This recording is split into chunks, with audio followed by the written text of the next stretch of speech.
Hi, I'm Mark Randall. I'm the president and lead technologist of Terminal Reality, and I'm going to show you some of the technology behind the Ghostbusters video game. This is a scene outside the New York Public Library. Of course, the Ghostbusters came here in the first movie, and if you remember from that movie, they were less than successful at capturing the Grey Lady Ghost. So in the Ghostbusters video game, you may get another visit to try to finish that job. You can see here the outside lighting in the Infernal Engine. The Infernal Engine is the technology we use to create the Ghostbusters video game. The Infernal Engine is created in-house at Terminal Reality. Here I'm going to climb up the stairs of the New York Public Library now so you can get a better view of what's going on in the city. You can see all the crowds, the trees.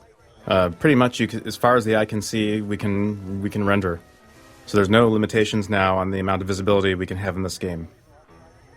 I'm going to go inside here now so you can see, look at some of the indoor lighting. Notice that there was a smooth transition from inside to outside. You can see the light glows coming through, light rays. I'm going to walk up the stairs now and show you the proton beam. Of course, it wouldn't be a Ghostbusters game without the proton beam. Anything you shoot in the Ghostbusters game will react to where I actually hit it. In this case, I sliced a statue purely in half where I shot. You can really see a good look now at the environment. The outside is still there. You can really get a good idea now of what radiosity lighting looks like. Radiosity lighting, we also have real-time lighting too. Radiosity lighting is when we take lights that are baked into the scene and we ray trace what happens. So lights are bounced from light to surface until we get a really realistic looking picture. So this is the reading room of the New York Public Library. It's filled with about 2,000 physics objects. Now this would be this is not going to be a good demo if I just go around and kind of shoot them. That'd be kind of boring. So I'm going to do a few things to make this a little bit more exciting. So I'm going to walk over here and put on a few triggers. And this is going to drop 30 and now another 20 ragdolls into the environment. So we have 50 ragdolls in the environment. Now it'll be a little bit more fun to blow this stuff up.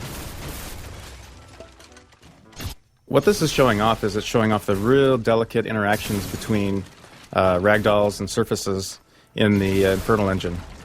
The physics are really stable, as you can see. You have really delicate interactions. I can blow something up and things go flying realistically. Of course, Ghostbusters is a family game. It's going to be teen-rated, and there aren't going to be dead bodies in the game, but you can get a good idea of what the physics engine is capable of. So let me drop a car into the environment now and demonstrate one of the new pieces of equipment you'll have in the Ghostbusters video game. This is called the slime tether. What the slime tether does is it enables you to manipulate objects in your environment. So yeah, it's great to have all this physics in your game, but if you can't do something with it, then what's the point? So in the Ghostbusters video game, we take physics to the next level, and we actually have you solve physical puzzles in the environment by using the slime tether and other items in the environment to be able to move things out of the way, open doors, what have you, to continue your progress in the video game. So physics gameplay is what we're trying to achieve here. Of course, this is just a demonstration of the technology, but you can get an idea of what we're trying to achieve in this game. So let me drop a few more items in here. Let me drop a couple more cars. Let me drop a couple more cars, and let me drop some people on top of them. So what this is demonstrating is the physics technology of Ghostbusters, and pretty much why the decision was made to develop our own physics technology rather than use a licensed solution. We're able to have interactions of heavy objects on top of light objects on top of heavy objects, and this is something that other physics engines weren't capable of at the time we started to do this video game, so that's one of the major reasons why we decided to write our own physics technology.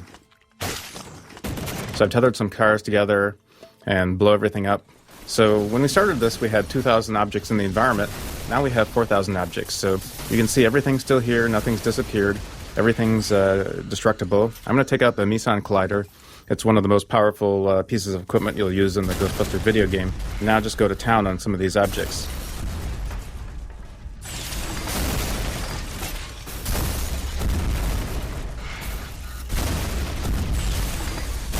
Everything is still destructible, everything's still fluid, and you can still interact with everything, and all this is running real time through capture on my PlayStation 3.